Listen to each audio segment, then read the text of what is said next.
नमस्कार छात्रों, मैं Mayank Sharma, director physics state coaching संस्थान, एक बार फिर से स्वागत करता हूं आपके इस यूट्यूब चैनल के ऊपर।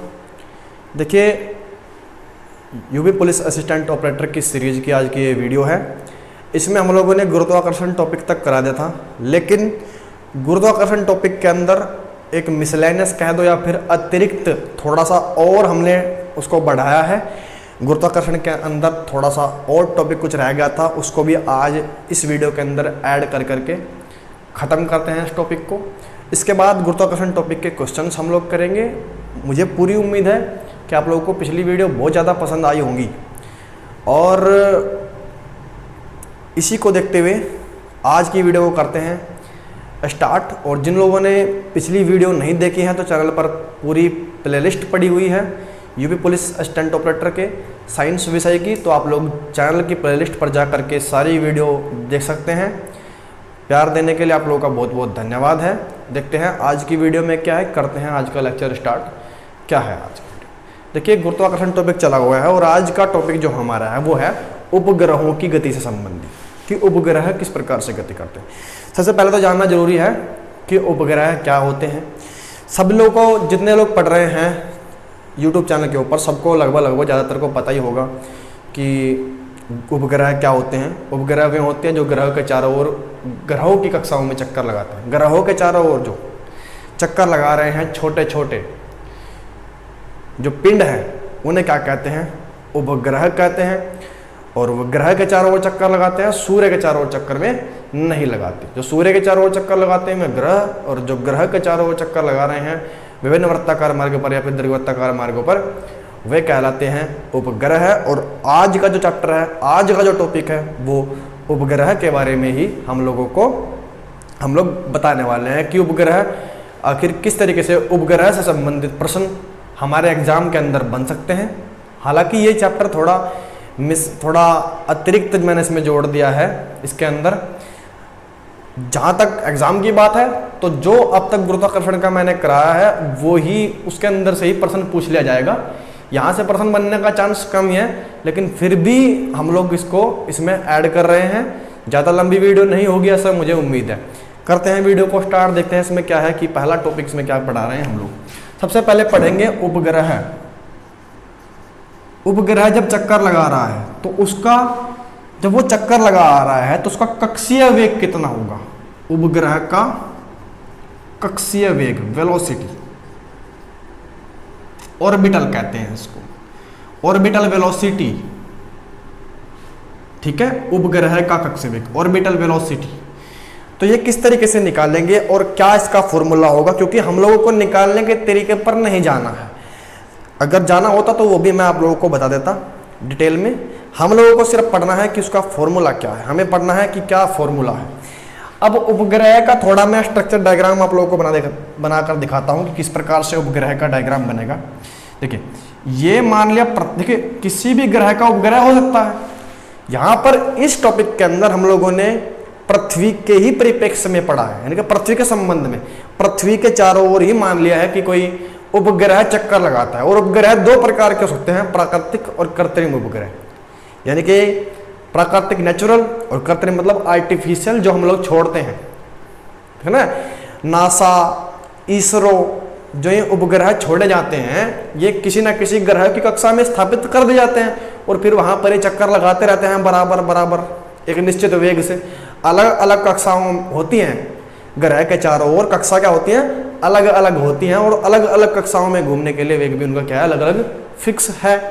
तो मान लिया अगर ये पृथ्वी है और पृथ्वी का द्रव्यमान होता है m e, ये पृथ्वी का सेंटर ये रहा, और पृथ्वी की त्रिज्या ये रही यहां से यहां तक। कितनी है ये त्रिज्या? r e के बराबर, रेडियस r e। अब इसके चारों ओर एक कक्षा ये है, इसके चारों ओर की कक्षा ये रही, कक्षा इसके चारों तरफ ऐसे कक्षा होगी। और इस कक्षा में मान लिया कि कोई उपग्रह है जिसका द्रव्यमान स्मॉल m है और वो चक्कर लगा रहा है किसी ना किसी वेग से। तो उपग्रह जब चक्कर लगा रहा है वृत्ताकार मार्ग पर तो उसके दो वेग हो सकते हैं, तो उसका कोणीय वेग और एक उसका होगा रेखीय वेग। तो हम लोग चाल की बात कर रहे हैं, कक्षीय चाल की बात। ठीक है, तो चाल उसका रेखीय वेग किस प्रकार से हम लोग डिफाइन कर रहे हैं वो मैं आप लोगों को बताना चाहता हूं कि ऑर्बिटल वेलोसिटी कैसे होगी। जब घूम रहा है तो घूमने की ऑर्बिटल वेलोसिटी जो वृत्ताकार मार्ग है, हम लोगों ने अभिकेंद्र बल के बारे में पिछले चैप्टर के अंदर पढ़ लिया था किस प्रकार से काम करता है वृत्तीय गति में। अब यहां देख लो कि अगर हम लोगों को कक्षीय वेग निकालना है, कक्षीय चाल निकालनी है, तो उसकी दिशा होती है एक डिफाइन कि जो उसका वृत्ताकार मार्ग है, जो उसका वृत्ताकार मार्ग है उस पर स्पर्श रेखा खींच दो। ये खींची देख लो, ये यहां से स्पर्श रेखा खींची मैंने, तो ये क्या है उसके वेग की दिशा हो जाएगी। और वेग मान रखा है कि उपग्रह का कक्षीय वेग को प्रदर्शित करते हैं vo से। किससे? vo। v का मतलब वेलोसिटी, o का मतलब ऑर्बिटल। ऑर्बिटल मतलब कक्षीय, कक्षीय वेग को रिप्रेजेंट करते हैं vo से। तो ये vo से इस प्रकार से घूम रहा है। अगर ये यहां आएगा तो फिर स्पर्श रेखा इस प्रकार से खींचेगी, ये वेग होगा। यहां आएगा तो इस प्रकार से खींचेगी। मान लिया ये इस डायरेक्शन में एंटी क्लॉकवाइज चक्कर लगा रहा है ऐसे, ठीक है। तो अब पृथ्वी की त्रिज्या ये रही और ये कुछ ना कुछ ऊंचाई पर पृथ्वी से है, तो मान लिया कि ये कितनी ऊंचाई पर पृथ्वी से होगा। ये ऊंचाई पर मान लिया मैंने कि ये पृथ्वी से, ये यहां पर h हाइट पर ये पृथ्वी से है, पृथ्वी के तल से h ऊंचाई पर ये उपग्रह चक्कर लगा रहा है। तो अब इसका वेग कितना होगा इस उपग्रह का, वो हमें निकालना है। तो वो किस प्रकार से निकालेंगे, वो होगा vo बराबर, यानी कि orbital velocity of satellite is equal to किसके बराबर होगी, gme upon re plus h का वर्गमूल। जी हाँ, इस प्रकार से हम लोग निकाल सकते हैं vo velocity, orbital velocity of satellite vo is equal to gme, यानी कि g सार्वत्रिक गुरुत्वाकर्षण नियतांक, me पृथ्वी का द्रव्यमान, re पृथ्वी की त्रिज्या और h वह ऊंचाई जिस पर वो उपग्रह चक्कर अपना लगा रहा है, ठीक है। तो ये बात आपके भली भांति दिमाग में आ गई होगी किस प्रकार से हम लोगों ने ऑर्बिटल वेलोसिटी का एक फॉर्मूला ये हो सकता है। और क्या हो सकता है फॉर्मूला, चूंकि gme का मान हम पिछली वीडियो में पढ़ करके आए हैं, gre स्क्वायर भी होता है। तो अगर gme का ये मान यहां पर रख दिया जाए इस फॉर्मूले के अंदर, तो क्या फॉर्मूला बनने जा रहा है, gre स्क्वायर मैंने gme की जगह रख दिया अपॉन क्या है re प्लस h। तो देखिए वेलोसिटी का फॉर्मूला क्या बनेगा, ये वर्ग है, वर्ग से वर्गमूल के बाहर आएगा तो केवल re वर्गमूल के बाहर आएगा, वर्गमूल के अंदर क्या बचने वाला है, g और बटे re plus h, g upon re। तो एक फॉर्मूला ये, ठीक है, क्योंकि संबंध होता है g और g में, तो बड़े जो कैपिटल G है उसके पदों में फॉर्मूला ये रहा और जो स्मॉल g है उसके पदों में फॉर्मूला ये रहा, ठीक है, क्योंकि re वर्गमूल से बाहर आ जाएगा, वर्ग था।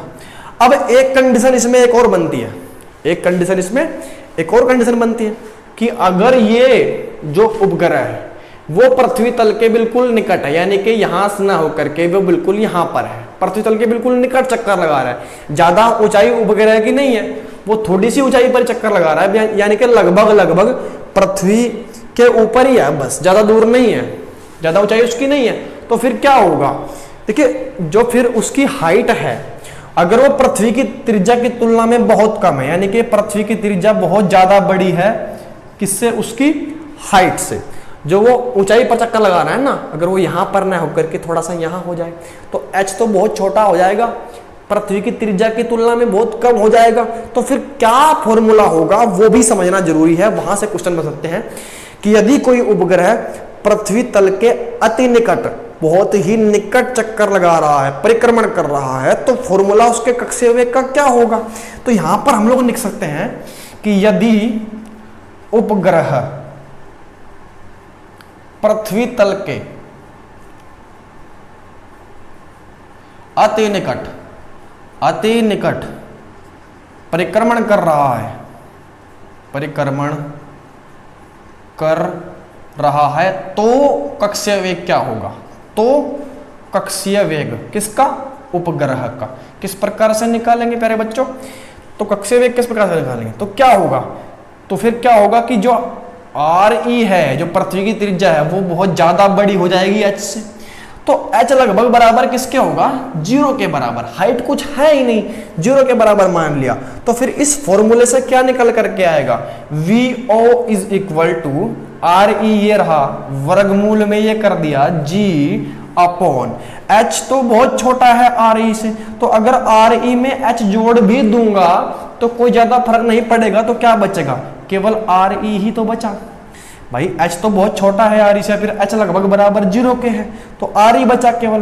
तो अब फॉर्मूला क्या आएगा, अगर मैं इसको अंदर ले गया तो ये re का स्क्वायर होगा, क्या होगा, ये re का स्क्वायर होगा। और फिर क्या बनेगा फॉर्मूला, जब re का स्क्वायर होगा तो एक पावर कट जाएगी, तो फॉर्मूला बनेगा वर्गमूल GRE। तो याद रखना है आप लोगों को ये फॉर्मूला VO का, VO is equal to under root GRE।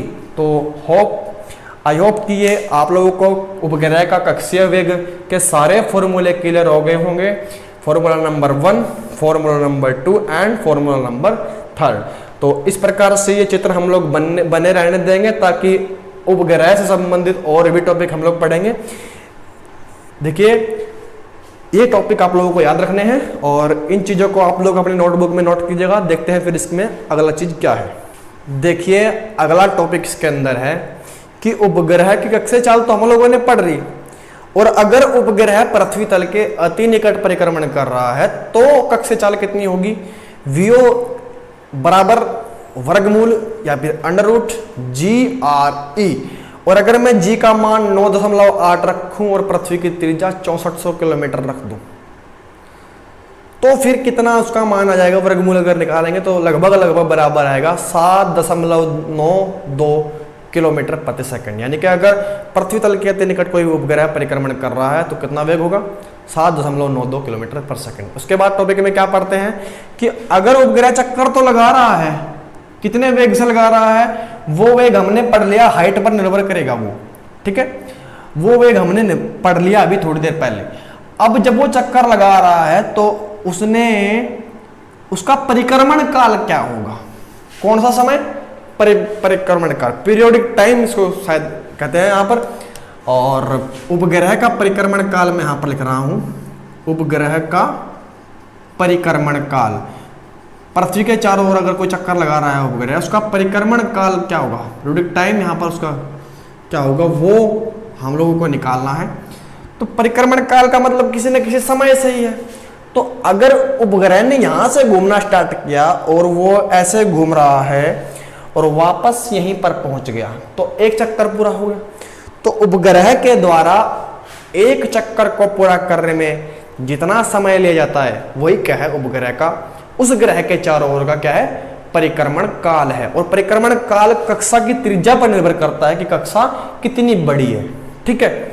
ये हम लोगों ने पढ़ लिया या नहीं पढ़ लिया, कोई भी समय हो, समय बराबर क्या होता है, देखिए चाल बराबर दूरी बटे समय होता है।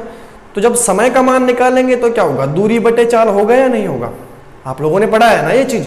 तो हम लोगों को यहां भी समय निकालना है कि समय निकालना है कि एक चक्कर में लिया गया समय कितना होगा, तो एक चक्कर में चली गई दूरी का पता होना चाहिए, सीधी सी बात है। तो परिक्रमण काल को प्रस्तुत करते हैं T से, बड़ा T, कैपिटल T। तो समय बराबर क्या होता है, देखिए आप लोगों ने वेग का फॉर्मूला पढ़ा होगा कि चाल बराबर वेलोसिटी या फिर स्पीड, चाल बराबर दूरी अपॉन समय, यानी कि speed is equal to distance upon time. तो यहां पर हम लोग टाइम निकाल रहे हैं, एक चक्कर में लिया गया टाइम, कौन सा टाइम, एक चक्कर में लिया गया टाइम। तो एक चक्कर में लिया गया टाइम बराबर किसके होगा, अगर मैं टाइम का मान निकालना चाहूं, यहां से समय का मान निकालना चाहूं तो क्या आएगा, समय बराबर दूरी के बटे में क्या चला जाएगा, चाल, समय बराबर दूरी बटे चाल। आसान शब्दों में समझ रहे हैं। तो ये है समय, और समय में भी कौन सा समय, कौन सा काल, परिक्रमण काल, यानी कि एक चक्कर को पूरा करने में लिया गया समय। तो कैसे निकालेंगे प्यारे बच्चों, समय परिक्रमण काल बराबर एक चक्कर में चली गई दूरी, एक चक्कर में चली गई दूरी, एक चक्कर में चली गई दूरी उपग्रह के द्वारा, क्योंकि उपग्रह का काल निकाल रहे हैं ना, एक चक्कर में चली गई दूरी अपॉन लिया गया समय, समय बराबर समय बराबर एक चक्कर में चली गई दूरी अपॉन उसकी कक्षीय चाल कितनी है, वह ये है इसका। तो एक चक्कर में चली गई दूरी कितनी है मेरे भाई, ये यहां से स्टार्ट किया और यहां पर आ गए चल करके, तो कितनी दूरी तय करी होगी उसने, क्योंकि ये उसका मार्ग वृत्ताकार मार्ग है। कैसा मार्ग है? वृत्ताकार मार्ग। और वृत्ताकार मार्ग में अगर एक चक्कर को पूरा करने में चली गई दूरी कितनी होती है? उसकी परिधि के बराबर होती है, सरकमफ्रेंस के बराबर उसकी होती है, यानी कि इसकी इस वृत्ताकार मार्ग की कितनी परिधि है उसके बराबर होती है। तो इस वृत्ताकार मार्ग की त्रिज्या पता होनी चाहिए। परिधि के बराबर क्या होता है? परिधि के बराबर होता है 2 पाई r, 2 पाई r, यानी कि उस वृत्ताकार मार्ग की त्रिज्या और इंटू में इसके 2 पाई। तो यहां भी वही होगा, t बराबर 2 पाई। कितनी त्रिज्या है इस वृत्ताकार मार्ग की भाई? r e यहां तक और h यहां तक, यानी कि r e plus h, r e plus h। तो इस वृत्ताकार मार्ग की त्रिज्या है r e प्लस h। तो परिधि कितनी हो गई? 2 pi into r e plus h। हाँ या ना समझ में आया? नहीं आया आप लोगों के? बताइए हाँ या ना? आ गया ना समझ में कि 2 pi into R E plus H. कक्षीय चाल कितनी है? अभी तो पढ़ी वी हो। तो एक फॉर्मूला तो भैया ये बन गया कि t बराबर 2 pi R E plus h upon v o. तो ये है एक चक्कर में लिया गया समय। उसको क्या कहते हैं? उपग्रह का परिक्रमण काल कहते हैं। प्यारे बच्चों समझ में आ गई होगी बात। इसके बाद देखते हैं अब इसके अंदर क्या मॉडिफिकेशन हो सकते हैं, क्योंकि हम लोगों ने वीओ का फॉर्मूला भी पढ़ा था, वर्गमूल जी एम ई बटे आर ई प्लस एच। तो ये इस समीकरण में रख दो यहां पर। तो जब रखेंगे तो क्या आने वाला है? 2 pi R E plus H बटे वीओ का मान रख दिया यहां पर वर्गमूल G M E upon R ई प्लस एच। यहां तक समझ में आ गया क्या? ठीक है, ठीक है प्यारे बच्चों। देखिए अब मेरी बात ध्यान से समझिएगा। क्या करने जा रहे हैं यहां पर? कुछ नहीं करना, सिंपल है। 2 पाई ऊपर जो का तो है, ये आर ई प्लस एच है, और ये तो ये जो नीचे वाला हिस्सा है वो ऊपर जाएगा गुणा के अंदर। तो ऊपर आर ई प्लस एच है अपॉन वर्गमूल जी एम ई तो जो का तू है, और ऊपर गुणा में क्या चला गया? जो उसका नीचे वाला हिस्सा यहां पर गुणा में चला गया, वो क्या आएगा गुणा में? वर्गमूल आर ई प्लस एच। अब समझ में आ गया भाई? इस पे अलग वर्गमूल लगा लिया, इस पर अलग वर्गमूल लगा लिया, तो वर्गमूल जी एम ई तो यही बच गया ना। वर्गमूल जी एम ई तो यही बच गया। आर ई प्लस एच की गुणा कहां चली गई? इसमें चली गई। तो बिल्कुल सेम तरीका मैं अपना रहा हूं यहां पर। अब आगे देख लो क्या होगा, आगे देख लो क्या होगा। तो टी का मान क्या आया? 2 pi R E plus H की एक पावर ये रही, 1/2 पावर ये रही। तो टोटल क्योंकि गुणा हो रही है तो पावर क्या होंगी? जुड़ेंगी। तो क्या आ जाएगी जुड़ करके power? R E plus H की पावर कितनी हो जाएंगी? 1 में 1/2 जोड़ोगे तो 3/2 हो जाएंगी। 3/2। तो आर ई प्लस एच की पावर 3/2, और वर्गमूल में नीचे क्या बच रहा है? G M E. तो ठीक है भाई, अब समझ में आ जाएगा। तो चूंकि टी के बराबर किसके आएगा? अब देख लो 2 पाई जो होगा तो आर ई प्लस एच की पावर, अगर मैं इसको ऐसे लिख दूं कि आर ई प्लस एच की पावर 3 और उसकी पावर कितनी? उसकी पावर कितनी? 1/2, और अपॉन क्या है? जी एम ई की पावर कितनी है? 1/2। वर्गमूल का मतलब क्या होता है? 1/2। तो यहां पर आप लोग देख पा रहे हैं कि देखिए इसको, इस 3/2 को मैं लिख सकता हूं 3 इंटू 1/2, और इसको 1/2 लिख लिया मैंने जो का तो। कोई प्रॉब्लम तो नहीं आई किसी को भी। तो इसका मतलब होता है वर्गमूल, और इसका मतलब भी होता है वर्गमूल। तो दोनों के ऊपर वर्गमूल है। तो क्या मैं ऐसे लिख सकता हूं क्या? t बराबर 2 पाई आर ई प्लस वर्गमूल लगा दूं पूरा बड़ा, क्योंकि इसके ऊपर भी पावर 1/2 है और इसके पावर भी। तो दोनों के ऊपर वर्गमूल इकट्ठा ले लिया मैंने। अंदर क्या बचा? आर ई प्लस एच की क्यूब अपॉन नीचे जी एम ई। तो एक फॉर्मूला हमारा ये बन गया। याद रखना है इस फॉर्मूले को भी हम लोगों को। एक तो फॉर्मूला ये था, एक फॉर्मूला ये। चाहे तो उसको निकाल के भी ना देखो, ऐसे ही सोल्व कर लो डायरेक्ट, कि डायरेक्ट याद रखना है हम लोगों को। हमने इस चक्कर में नहीं पढ़ना है, इसके तो समझाने के लिए था। आप लोगों को इस चक्कर के में नहीं पढ़ना है, बिल्कुल भी। आपको कभी भी इस चक्कर में नहीं पढ़ना है। आप लोगों को केवल फॉर्मूला याद रखना है परिक्रमण काल का क्या होगा। क्या फॉर्मूला होगा? पहला फॉर्मूला ये रहा, और दूसरा फॉर्मूला ये रहा, टी बराबर 2 pi R E plus H का cube upon G M E का वर्गमूल। ये आप लोगों को याद रखना है, ठीक है भाई। तो ये 2 फॉर्मूले हो गए। क्या तीसरा फॉर्मूला भी बनेगा क्या? 100% बनेगा। क्यों नहीं बनेगा भाई? कैसे बनेगा? ये चीज आप ऊपर वाली नोट कर ली होगी। मैं यहां पर बता रहा हूं क्या फॉर्मूला बनेगा। तीसरा फॉर्मूला नंबर 3, अगर मैं इसी फॉर्मूले के अंदर जी एम ई बराबर जी आर ई स्क्वायर रख दूं, चूंकि जी एम ई का मान कितना होता है भाई, जी आर ई स्क्वायर होता है, तो यहां पर रख दूंगा ना, तो टी बराबर 2 पाई वर्गमूल आर ई प्लस एच का cube upon G M E की जगह क्या रख दिया, जी आर ई स्क्वायर। तो एक फॉर्मूला प्यारे बच्चों ये बन गया। अब आप ये कहोगे कि सर जी ये तो फॉर्मूले एच ऊंचाई पर परिक्रमण कर रहे उपग्रह के लिए हैं, तो अगर यदि उपग्रह एच ऊंचाई पर परिक्रमण नहीं कर रहा है, पृथ्वी तल के बिल्कुल ऊपर ही बैठा है, यहीं पर परिक्रमण कर रहा है, यानी कि पृथ्वी तल के अगर अति निकट कोई उपग्रह परिक्रमण कर रहा है, तो परिक्रमण काल का फॉर्मूला क्या होगा सर, तो बताएं हमें। तो बिल्कुल आसान है, वही लगाना है, वही करना है बिल्कुल। यहां पर लिख देंगे यदि अति निकट परिक्रमण कर रहा है, अति निकट परिक्रमण हो रहा है, तो क्या फॉर्मूला बनेगा, तो उसके लिए फॉर्मूला टी का क्या बनेगा, टी बराबर बस कुछ नहीं करना, एच बराबर 0 क्या रख दो, क्योंकि हाइट तो अब कुछ है ही नहीं, यहीं पर है। तो टी का फॉर्मूला किस प्रकार से बनता नजर आएगा, अब इसमें आर ई में 0 जोड़ूंगा तो आर ई की क्यूब आएगी ना ऊपर, तो कैसे, टी बराबर 2 पाई, ऊपर क्या आएगा आर ई में एच तो 0 के बराबर है लगभग, तो आर ई ही बचेगा, और आर ई की पावर कितनी है ऊपर 3 है, तो आर ई क्यूब, और अपॉन में क्या है जी आर ई स्क्वायर है, जी आर ई स्क्वायर है, तो नीचे स्क्वायर है ऊपर क्यूब है, तो क्या बचेगा प्यारे बच्चों, ऊपर ही तो बचेगी एक पावर। तो क्या फॉर्मूला बना, टी बराबर 2 पाई आर ई बचा ऊपर, नीचे बचा केवल जी और इसका वर्ग मूल। तो एक फॉर्मूला आप लोगों को ये भी याद रखना है, ये कब है फॉर्मूला, ये फॉर्मूला तब है जबकि वह उपग्रह पृथ्वी तल के अति निकट परिक्रमण कर रहा हो।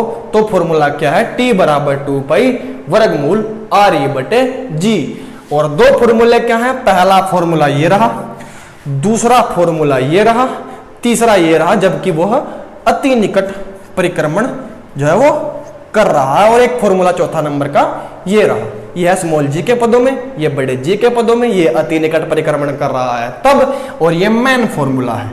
तो आप लोगों को ये फॉर्मूले खासकर याद रखने हैं, ये वाला फॉर्मूला और ये फॉर्मूला और ये फॉर्मूला, ये तीनों फॉर्मूले आप लोगों को याद रखने हैं। आप लोग अच्छे से इसको अपने नोटबुक के अंदर सारे को नोट कर लीजिएगा, बहुत ही इंपॉर्टेंट चीज है, कीजिएगा नोट। देखते हैं इसमें अगला क्वेश्चन वो क्या है। ये चीज नोट नहीं कर पा रहे हैं, नीचे कुछ दिख नहीं रहा है, तो मैंने कैमरा थोड़ा नीचे करा दिया है। अब आप लोगों को दिख रहा होगा कि क्या चीज लिखी हुई है, फॉर्मूला स्पष्ट रूप से क्लियर रूप से दिख रहा होगा, तो उसको नोट कर लीजिएगा अपने नोटबुक के अंदर। फॉर्मूला नंबर 1 परिक्रमण काल का formula number 2, formula number 3 and formula number 4। Formula number 4 कैसा है, जबकि वो अति निकट परिक्रमण कर रहा हो तो अब इसको अच्छे से नोट कीजिएगा, स्क्रीनशॉट आप लोग ले सकते हैं। देखते हैं अगला क्वेश्चन, देखते हैं इसमें अगला टॉपिक क्या है। अगला टॉपिक का नाम लिखा हुआ है कि भूतुल्यकाली कक्षा और भूतुल्यकाली उपग्रह, geosynchronous orbit and geosynchronous satellite. तो व्हाट इज ये सैटेलाइट के बारे में डिस्कस करेंगे, इसके कैसे सैटेलाइट होते हैं। देखिए कृत्रिम उपग्रह, आर्टिफिशियल सैटेलाइट और प्राकृतिक नेचुरल सैटेलाइट, दो प्रकार के होते हैं। तो जो कृत्रिम होते हैं, जो आर्टिफिशियल होते हैं, उनका ही नाम मान लिया कि मैंने भूतुल्यकाली उपग्रह और भूतुल्यकाली कक्षा। तो क्या क्या चीज, क्या कंडीशंस होती हैं। सबसे पहले बात करें भूतुल्यकाली कक्षा की, जियोसिंक्रोनस ऑर्बिट की। तो कौन सा ऑर्बिट होता है भाई, आप लोगों को मैंने बताया था कि पृथ्वी या फिर कोई भी ग्रह हो, उसके चारों ओर विभिन्न ऑर्बिट होते हैं, वेरियस डिफरेंट। तो अलग अलग ऑर्बिट होते हैं, अलग अलग उस कक्षाएं होती हैं। इसका मतलब तो हर कक्षा में जब घूम रहा है, हर कक्षा में घूमने के लिए उपग्रह का जो चक्कर लगाने का समय होता है, मतलब कोई एक तो ये कक्षा होगी, एक इसके नीचे भी हो सकती है छोटे वाली, एक उससे भी बड़ी हो सकती है ऐसी बड़ी। तो हर कक्षा में घूमने का जो समय लेगा ना, वो एक चक्कर को पूरा करने में, वो समय क्या लेगा हर कक्षा के लिए अलग अलग लेगा। क्योंकि जितनी बड़ी कक्षा होगी ना, जितनी बड़े ऊंची ज्यादा दूर होगी, जितनी पृथ्वी तल से ज्यादा दूर कक्षा होगी, उतना ही बड़ा उसका रास्ता होगा, मार्ग होगा। वो जितना बड़ा रास्ता होगा, समय उतना ज्यादा लगेगा ना। तो हर कक्षा अलग अलग कक्षाओं में घूमने के लिए समय भी क्या लेगा, उपग्रह अलग अलग समय लेता है। तो भूतुल्यकाली कक्षा कौन सी हुई, जियोसिंक्रोनस ऑर्बिट कौन सा हुआ। तो यह बताना मैं आप लोगों को जरूरी समझ रहा हूं कि बहुत इंपॉर्टेंट है कि भूतुल्यकाली कक्षा कौन सी कक्षा है। भूतुल्यकाली कक्षा वह कक्षा है कि जिस कक्षा में अगर कोई उपग्रह घूमे, अगर भूतुल्यकाली कक्षा है जो उस कक्षा में कोई उपग्रह घूम रहा है तो उसका परिक्रमण काल यानी कि एक चक्कर को पूरा करने में लिया गया समय पृथ्वी के अपनी धुरी पर यानी कि अपनी अक्ष पर, जो वो ऐसे घूमती है ना, अपनी अक्ष पर घूमती है ऐसे, तो उसके परिक्रमण काल के बराबर कितना होता है वो परिभ्रमण काल, 24 घंटे। समझ में आ रही है बात। यानी कि अगर किसी कोई कक्षा ऐसी है जिसमें घूमने के लिए एक चक्कर को पूरा करने में लगेगा समय कितना हो, पृथ्वी के परिभ्रमण काल के बराबर, अपनी अक्ष पर जो समय है उसका एक चक्कर अपनी अक्ष पर पूरा करने में लगेगा चक्कर के बराबर, 24 घंटे के बराबर। तो अगर किसी कक्षा में घूमने का जो परिक्रमण काल है, एक चक्कर को पूरा करने में लगेगा समय है, वह पृथ्वी के उसकी धुरी पर उसकी अक्ष पर परिभ्रमण काल के बराबर हो, तो उस कक्षा को कहते हैं हम लोग भूतुल्यकालिक कक्षा, जियोसाइक्रोनस ऑर्बिट। और अगर उस कक्षा के अंदर कोई उपग्रह घूम रहा है तो उपग्रह भूतुल्यकाली उपग्रह कहलाता है, ऐसा हम कह सकते हैं। लेकिन ये हो जाएगा गलत, क्योंकि भूतुल्यकाली उपग्रह होने के लिए यह कंडीशन तो है कि वह भूतुल्यकाली कक्षा में घूमना चाहिए, लेकिन इसके अंदर और भी कुछ कंडीशंस होती हैं, वे हम लोग लिखेंगे इस प्रकार से। कैसे लिखेंगे कि भूतुल्यकाली उपग्रह होने के लिए आवश्यक शर्तें, भूतुल्यकाली उपग्रह होने के लिए आवश्यक शर्तें, मैंडेटरी चीज क्या है वो बताने जाता हूं। टर्म्स एंड कंडीशंस क्या है, आवश्यक शर्तें, नियम और शर्त क्या है। तो पहली शर्त तो यही है कि उस उपग्रह का परिक्रमण काल, उपग्रह का परिक्रमण काल पृथ्वी के चारों ओर का कितना होना चाहिए, पृथ्वी के अपनी धुरी पर परिभ्रमण काल के बराबर होना चाहिए, यानी कि 24 घंटे के बराबर होना चाहिए लगभग। एक्चुअल में 24 घंटे नहीं होता, कितना होता है 23 घंटे 56 मिनट और 4 सेकंड होता है मेरे भाई, 4 सेकंड। 24 घंटे होना चाहिए उस उपग्रह का परिक्रमण का, कितना होना चाहिए 24 घंटे होना चाहिए। या फिर इसको कहते हैं एक साइड्रियल दिवस, एक साइड्रियल दिवस, 1 साइड्रियल डे के बराबर होना चाहिए, एक साइड्रियल दिवस भी इसको कहा जाता है। सेकंड कंडीशन क्या है, पहले तो समझ लिया आप लोगों ने कि उस उपग्रह का परिक्रमण काल 24 घंटे होना चाहिए या फिर एक साइड्रियल दिवस के बराबर होना चाहिए, तो वो भूतुल्यकाली उपग्रह कहलाता है। लेकिन खाली इससे काम नहीं चलने वाला हमारा, खाली इससे काम नहीं चलेगा। और क्या होना चाहिए, उस उपग्रह की जो कोणीय चाल है, उस उपग्रह की जो कोणीय चाल है वो कितनी होनी चाहिए प्यारे बच्चों, 7.29 × 10⁻⁵, 7.29 7.29 इंटू 10⁻⁵ रेडियन प्रति सेकंड, इतनी उसकी कोणीय चाल होनी चाहिए। कोणीय चाल 7.29 × 10⁻⁵ रेडियन प्रति सेकंड होना चाहिए। और एक कंडीशन क्या है, कंडीशन नंबर 3, उपग्रह पश्चिम से पूर्व की ओर परिक्रमण करना चाहिए, उपग्रह पश्चिम से पूर्व की ओर परिक्रमण करना चाहिए, पूर्व की ओर परिक्रमण करना चाहिए, यानी कि पश्चिम से ऐसे, पश्चिम से पूर्व की तरफ ऐसे घूमे, वो पश्चिम से स्टार्ट होकर फिर पूर्व की तरफ ऐसे जाए, तो पश्चिम से पूर्व की ओर वो परिक्रमण करना चाहिए पृथ्वी के चारों ओर से। यानी कि जिस प्रकार से पृथ्वी सूर्य के चारों ओर घूमती है उसी प्रकार से वो भी घूमेगा। कैसे, अगर पृथ्वी ये है तो पृथ्वी ऐसे घूम रही है, सूर्य है मान लिया यहाँ पर ऐसे घूम रही है, तो वो पृथ्वी के चारों ओर भी उसी के अनुसार घूमे, यानी कि पृथ्वी के साथ साथ दिखाई देगा आपको चलता हुआ ऐसे। तो ऐसे इस चीज से हमें क्या फायदा है, इस चीज से हमें फायदा है कि जो भूतुल्यकाली उपग्रह होते हैं वे दूरदर्शन या फिर आपके जो चैनल आते हैं डिश टीवी पे, कुछ भी चैनल होते हैं, आज तक न्यूज चैनल जो भी होते हैं इनके, तो इनके सैटेलाइट जो है ऊपर, तो वे सैटेलाइट भू स्थिर के रूप में ही आते हैं, पृथ्वी के साथ साथ चलते हैं, पृथ्वी के साथ साथ स्थिर है वे। इसका नाम होता है भू स्थिर भी होता है, इसका नाम क्या होता है, भू स्थिर, क्योंकि ये पृथ्वी के साथ साथ रहते हैं। जैसे पृथ्वी घूम रही है ना, तो उसके साथ साथ ऐसे घूम रहे हैं, बिल्कुल ऐसे इस टाइप से। समझ में आ गई बात, पश्चिम से पूर्व की ओर पृथ्वी घूम रही है और ये भी घूम रहे हैं उसके चारों तरफ इसी, तो ऐसा दिखाई देगा कि ये बिल्कुल पृथ्वी के साथ साथ चल रहे हैं, कोई भी टस से मस नहीं है। तो रेडियो संचार में, दूरदर्शन में इनका यूज किया जाता है पश्चिम से पूर्व की ओर। और एक कंडीशन क्या है, और एक कंडीशन क्या है कि इनकी ऊंचाई भी फिक्स है। इनकी ऊंचाई कितनी होनी चाहिए प्यारे बच्चों, इनकी ऊंचाई लगभग 36,000 किलोमीटर होनी चाहिए। कितनी, 36,000 किलोमीटर। या फिर अगर एक्चुअल वैल्यू की बात करूं तो 35,745 किलोमीटर इनकी हाइट होनी चाहिए। तो ये कंडीशन अगर है तो ये सारी कंडीशन की उपग्रह का परिक्रमण काल यानी कि चारों ओर का चक्कर लगाने का समय पृथ्वी के परिभ्रमण काल के बराबर हो, 24 घंटे के बराबर हो, उपग्रह की कोणीय चाल इतनी हो, उपग्रह पश्चिम से पूर्व की ओर परिक्रमण कर रहा हो, इसकी हाइट लगभग 36,000 किलोमीटर हो या फिर 35,745 किलोमीटर हो, तो वो क्या कहलाता है? भूतुल्यकालीय उपग्रह कहलाता है। कक्षा क्या होती है वो मैंने आप लोगों को बता दिया। अब बात करते हैं कि एक होता है ध्रुवीय उपग्रह। ध्रुवीय उपग्रह, ध्रुवीय का मतलब पोलर सैटेलाइट। कौन सा भाई? पोलर सैटेलाइट क्या होता है भैया? ये पोलर सैटेलाइट क्या होता है? ध्रुवीय का मतलब पोलर सैटेलाइट। तो ये भी ऐसा ही होता है लगभग लगभग। अब ध्रुवीय का मतलब पृथ्वी अगर ये रही यहाँ पर तो इसका उत्तरी ध्रुव ऊपर होता है, नीचे होता है दक्षिणी ध्रुव। तो अगर ये चक्कर लगा रहा है ऐसे, देखिए ऐसे चक्कर लगा रहा है, ऐसे जो भूतुल्यकालीय उपग्रह होता है इस प्रकार से चक्कर लगाता है, इस प्रकार से। समझ में आ गई बात? इस तरीके से। और ध्रुवीय उपग्रह क्या होता है? ध्रुव के चारों चक्कर लगाता है ऐसे। ये दिख रहा है आप लोगों को? यहां से यहां, यहां से यहां, या फिर यहां से यहां।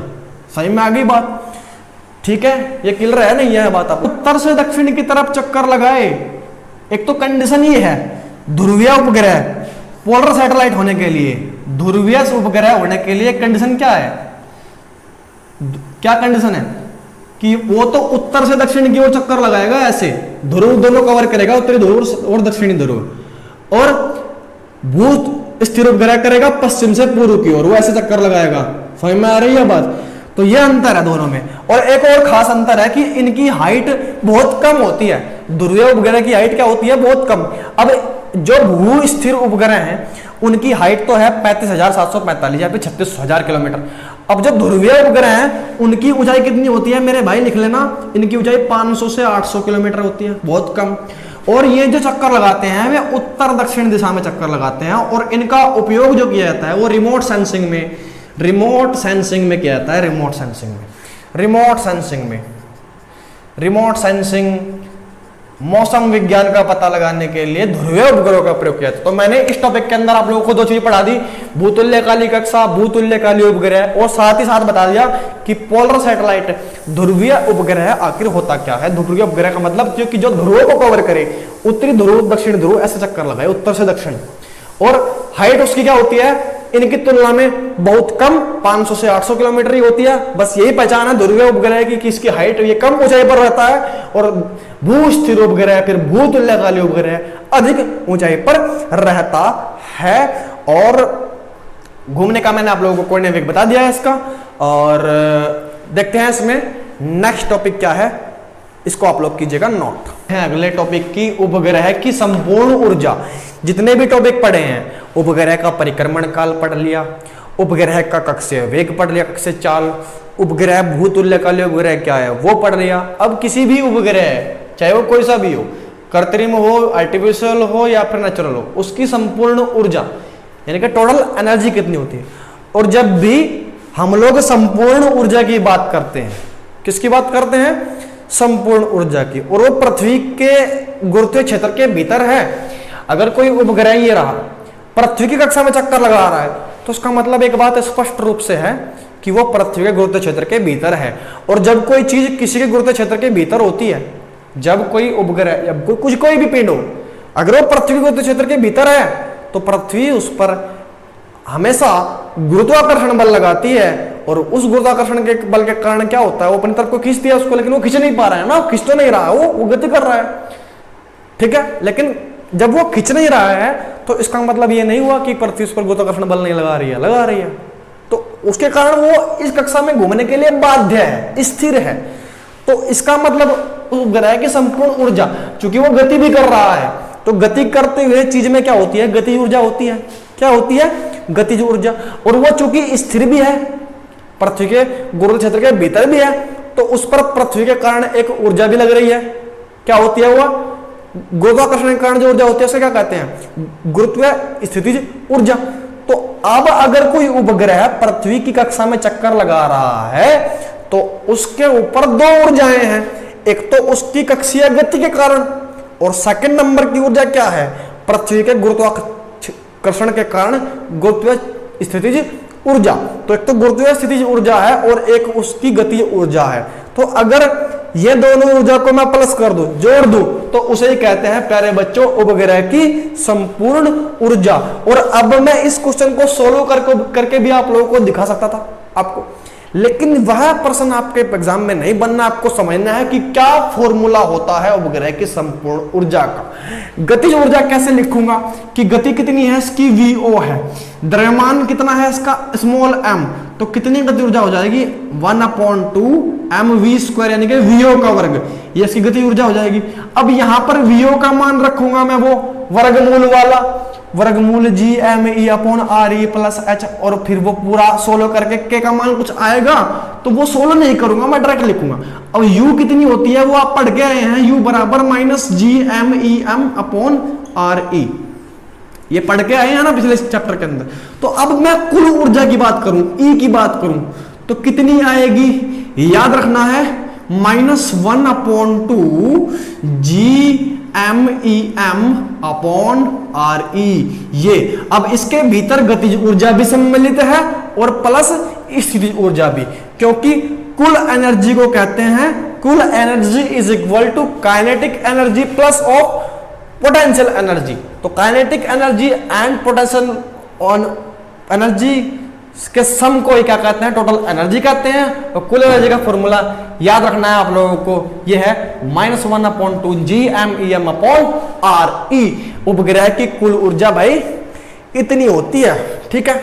चीज आप लोग याद रखना कि उपग्रह की कुल ऊर्जा भी माइनस होती है, ऋणात्मक होती है, -1/2 Gmem/re। और अगर बात करें कि अनंत पर यानी कि पृथ्वी के गुरुत्वीय क्षेत्र के बाहर कितनी होगी है, तो 0 होगी। याद रखना कि अनंत पर कुल ऊर्जा कितनी होती है, 0 होती है अनंत पर, क्योंकि वहां पर घूम तो नहीं रहा है, 0 हो जाएगी, वेग भी नहीं है। तो अनंत पर कितनी हो जाएगी संपूर्ण ऊर्जा उपग्रह की, यानी कि ग्रह के गुरुत्वीय क्षेत्र के बाहर, चाहे वो पृथ्वी ग्रह हो चाहे वो कोई भी हो, उसके गुरुत्वीय क्षेत्र के बाहर अगर चला गया उपग्रह तो कितनी ऊर्जा होगी, इसकी संपूर्ण ऊर्जा 0 होगी। प्यारे बच्चों कितनी होगी, 0। तो अगर अनंत पर कोई चीज ले जानी है तो क्या करनी पड़ेगी, उसकी संपूर्ण ऊर्जा 0 करनी पड़ेगी। ये बात अपने माइंड में आप लोग को रखनी है हमेशा कि अगर कोई भी उपग्रह को मुझे अनंत पर ले जाना है, किसी भी वस्तु को अनंत पर भेज देना है, तो उसकी कुल ऊर्जा कितनी होनी चाहिए, 0 हो जाएगी। कितनी हो जाएगी, 0। अब एक होता है इसके अंदर टॉपिक की उपग्रह की बंधन ऊर्जा, उपग्रह की बंधन ऊर्जा, बाइंडिंग एनर्जी अंग्रेजी में कहते हैं। क्योंकि एक बच्चे का कमेंट आया था छात्र का कि वो बोल रहा था कि सर अंग्रेजी में भी आप थोड़ा बताया कीजिए, क्योंकि ज्यादातर लोग हिंदी माध्यम के जुड़े हुए हैं हमसे, तो इसलिए हिंदी में करने की कोशिश करते हैं। अब अंग्रेजी में इसका नाम मैं बताता चलूंगा साथ साथ में आपको कि उपग्रह की बंधन ऊर्जा यानी कि बाइंडिंग एनर्जी कहते हैं अंग्रेजी में। क्या कहते हैं, binding energy of the satellite, binding energy.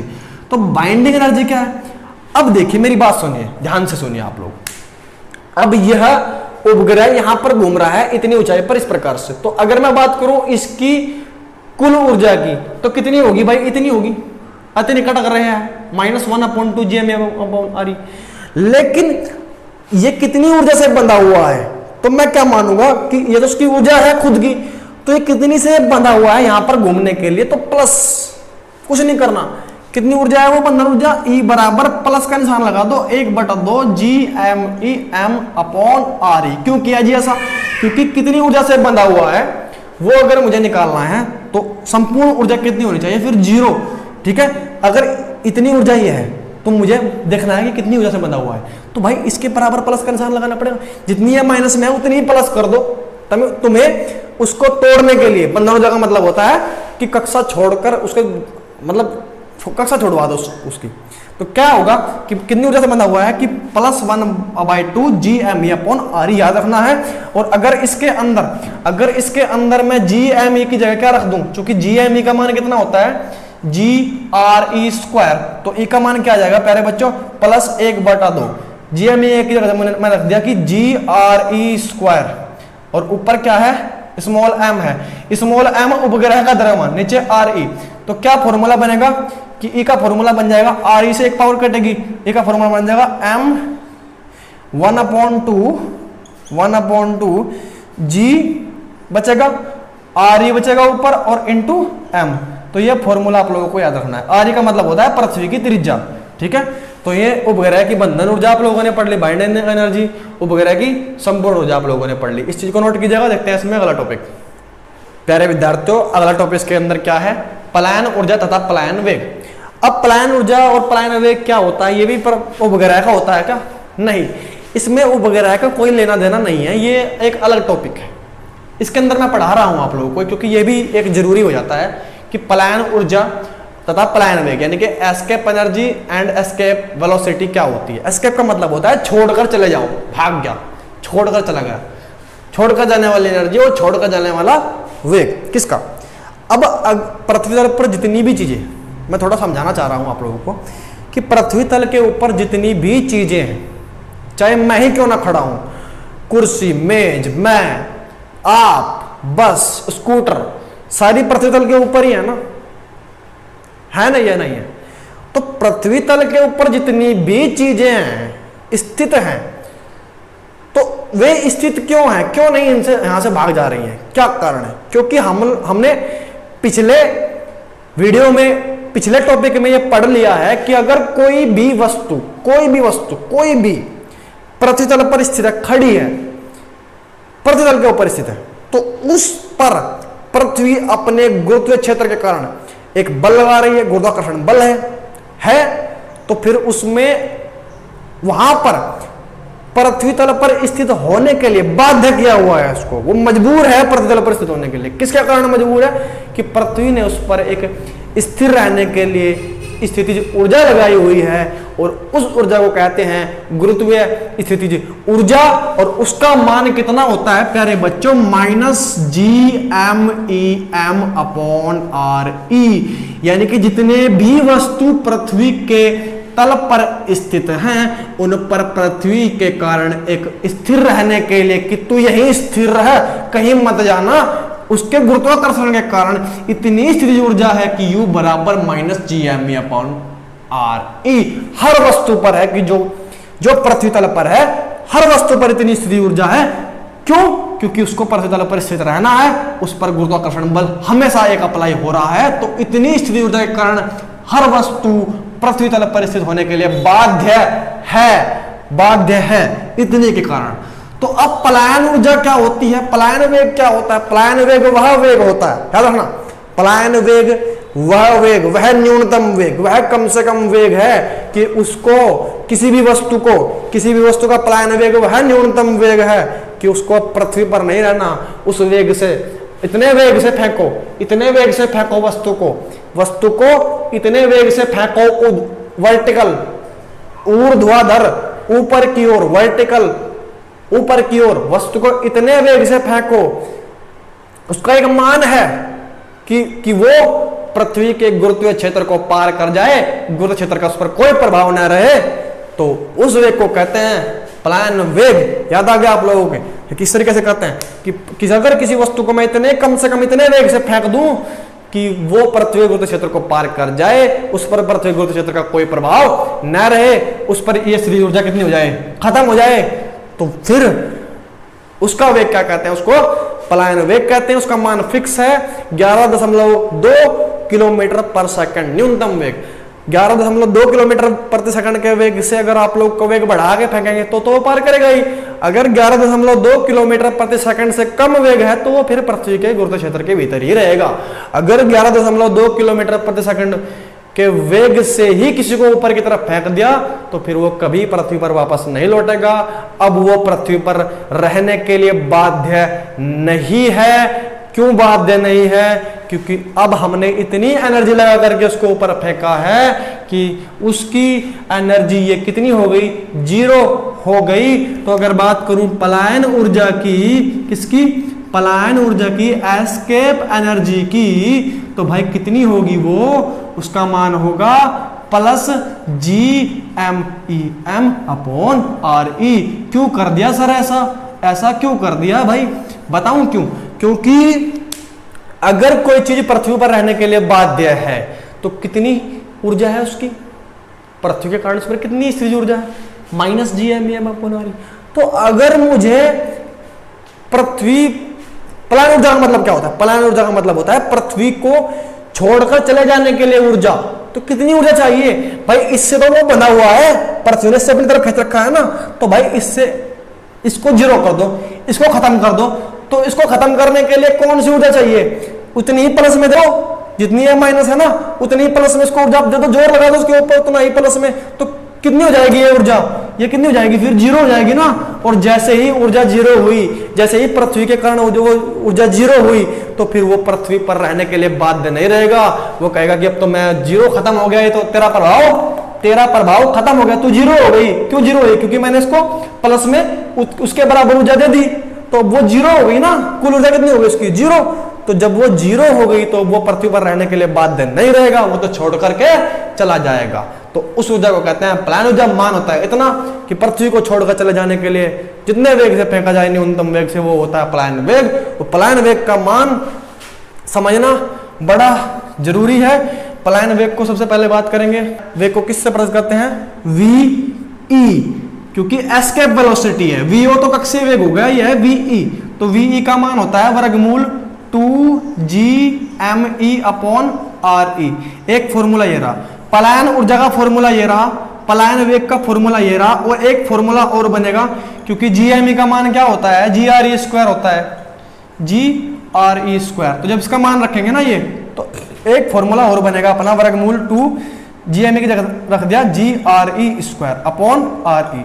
तो इससे इसकी एक पावर खत्म हुई ऊपर वाली, तो वी का मान क्या आ गया? ऊपर बचाना केवल RE, 2GRE का वर्गमूल। तो एक फॉर्मूला याद रखना है आप लोगों को, एक फॉर्मूला याद रखना है आपको। और पलायन ऊर्जा आप लोगों को बता दी मैंने, पलायन वेग बता दिया, इतना होता है।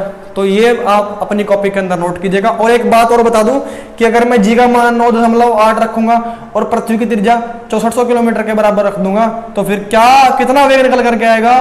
पलायन वेग का मान निकल करके आएगा 11.2 किलोमीटर प्रति सेकंड। याद रखना कि न्यूनतम वेग कितना होता है प्यारे बच्चों? पृथ्वी तल से किसी वस्तु को पलायन कर जाने के लिए, यानी कि छोड़कर चले जाने के लिए 11.2 किलोमीटर प्रति सेकंड। अगर इतने वेग से फेंका जाए तो वो पृथ्वी तल पर रहने के लिए बाध्य नहीं रहेगी, वो पृथ्वी तल को छोड़ करके चली जाएगी। या फिर समझ में आ गई ये चीज आपको? तो ये याद रखना है, अगर इससे ज्यादा वेग से फेंकोगे तो भी चली जाएगी, इससे कम नहीं होना चाहिए बस। तो ये आप नोट कीजिएगा। इसके बाद कुछ फैक्ट देखते हैं क्या है। इसमें अगला टॉपिक है कि कक्षीय चाल तथा पलायन वेग में क्या संबंध होता है। तो कक्षीय चाल और पलायन वेग में संबंध निकालना बड़ा आसान है। वैसे तो अगर हम लोग पूरा डेरिवेशन निकाल के देखें तो बहुत आसान है, निकल जाएगा। लेकिन आप लोग कंपटीशन के छात्र हैं, आप एक प्रतियोगी परीक्षाओं के छात्र हैं। आप कक्षा 12 या कक्षा 11 के छात्र नहीं है कि जो आप लोगों को पूरा निकल करके देखना है।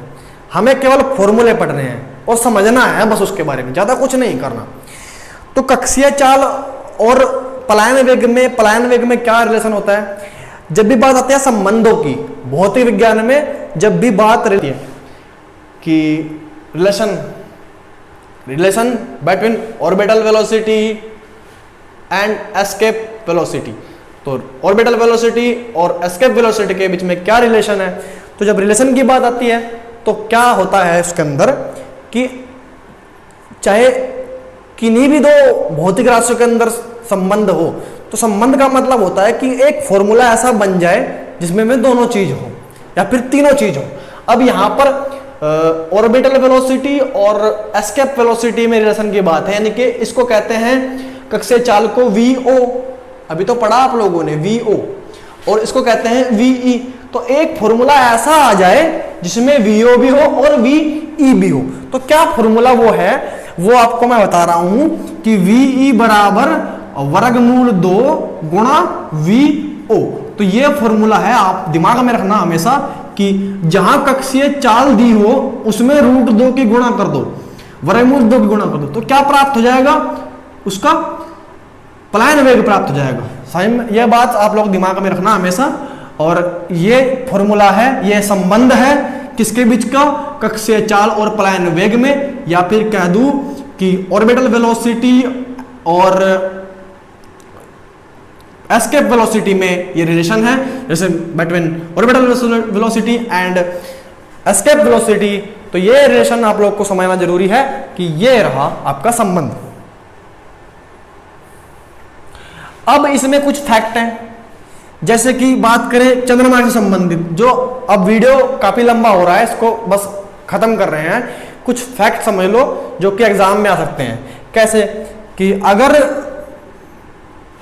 चंद्रमा से संबंधित कि चंद्रमा पर पलायन वेग कितना होगा, चंद्रमा पर पलायन वेग कितना हो सकता है, चंद्रमा पर पलायन वेग का मान ये आप नोट करना कितना होता है। तो कितना 2.38 किलोमीटर प्रति सेकंड। जी हाँ, याद रखना कि चंद्रमा पर पलायन वेग का मान 2.38 किलोमीटर प्रति सेकंड होता है। अब बात आती है चंद्रमा की त्रिज्या की।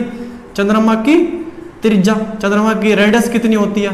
पृथ्वी की तो पढ़ी आप लोगों ने 6400 किलोमीटर होती है। चंद्रमा की बात करते हैं तो कितनी होती है? 1.74 × 10⁶ मीटर, इतनी उसकी त्रिज्या होती है। थर्ड नंबर पे अगर मैं बात करूं चंद्रमा पर जी का मान, चंद्रमा पर स्मॉल जी का मान पृथ्वी पर होता है 9.8 मीटर पर सेकंड। तो चंद्रमा पर जी का मान पूछा है कितना होगा? 1.63 मीटर प्रति सेकंड स्क्वायर। याद रखना। तो ये तीन बात आप लोगों को खासकर याद रखनी है। चंद्रमा पर पलायन वेग 2.38 किलोमीटर प्रति सेकंड, चंद्रमा की त्रिज्या 1.74 × 10⁶ मीटर, चंद्रमा पर जी का मान 1.63 मीटर पर सेकंड स्क्वायर। मैंने नोट कर लिए हैं। अब मैं बताना चाहता हूं कि देखिए वीडियो को एंड करते हैं बस यहीं पे, और उम्मीद है कि ये वीडियो भी आप लोगों को बहुत अच्छी लगी होगी। और अब गुरुत्वाकर्षण के मैं क्वेश्चन ये टॉपिक नहीं पढ़ाऊंगा, सारा कंप्लीट हो चुका है। बस इसके प्रश्न होंगे MCQ प्रश्न जो कि इंपॉर्टेंट है, मैं प्रश्न जरूर करवाऊंगा अगली वीडियो में। जल्दी ही वीडियो लेकर के आएंगे क्योंकि काफ़ी दिन हो जाते हैं, 10-10, 15-15 दिन। आप भी ये सोच रहे होंगे कि बहुत लेट हो रहे हैं, लेकिन कोशिश करेंगे कि जल्द से जल्द वीडियो आए। और आए हैं उनके नाम मेरे पास है, मैं उनके नाम बताना चाहता हूँ कौन कौन से नाम है। देना भैया कमेंट। जी ठीक है। पिछली वीडियो के अंदर जिनके कमेंट आए थे उनके नाम इस प्रकार से हैं। शिव कुमार जी का कमेंट आया था, अपेक्षा चौधरी का आया था, प्रिया तोमर जी का, सहदेव कुमार जी, पवन सेन, इकबाल अंसारी, आदित्य कुमार, शीलू वर्मा, और स्टडी विद शिवांशु जी का कमेंट आया था, आदित्य राजपूत, खरी जी, अजीत कुमार, संजय यादव, सगुन UP 20 का कमेंट आया था, कपिल यादव जी का कमेंट आया था। तो सभी छात्रों छात्राओं का, विद्यार्थियों का बहुत बहुत धन्यवाद कमेंट बॉक्स में कमेंट करने के लिए और वीडियो को लाइक करने के लिए, और चैनल को भी सब्सक्राइब करते जाया करें प्लीज़, और वीडियो को शेयर भी करें सबके साथ। धन्यवाद, थैंक यू। सुझाव कमेंट बॉक्स में देना ना भूलें। जय हिंद। नेक्स्ट वीडियो में मिलते हैं।